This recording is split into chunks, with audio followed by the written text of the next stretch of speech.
But first, so much to get on with. I'm not going to spend much time editorialising here, but I do want to say one thing.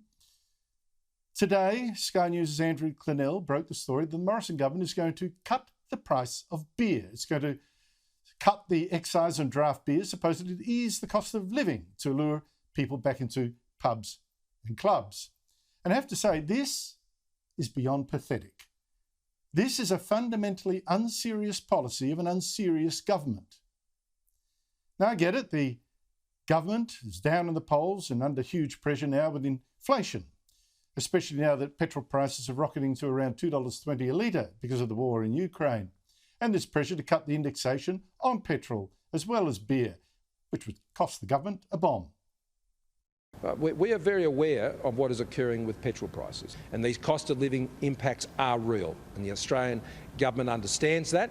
As I said, the budget is in a couple of weeks, and that's when announcements are made about all matters in relation to the budget. And I don't intend to engage in pre-budget speculation on this matter or any other matter.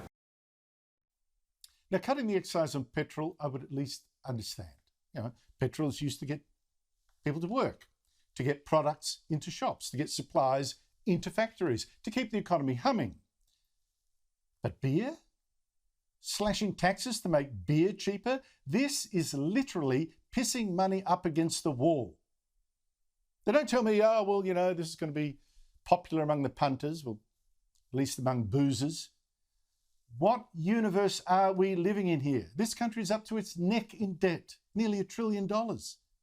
We're now staring at World War III, without the weapons we need to even defend ourselves. Where are the missiles, the advanced jets, the subs?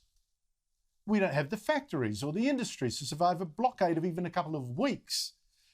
We used to make most of our own petrol, refine it. Now, a Chinese blockade of Singapore would grind to a halt, 2 weeks, 3? We also, as we now know dams and levees to stop towns and suburbs from flooding year after Groundhog Year. Seriously, we do not need to lure people back into pubs.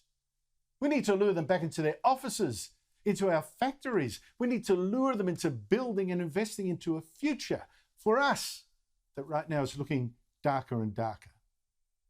Lure Australians back into pubs. Is that seriously the government's priority? And as the Titanic sank, the band still played and the beer still flowed.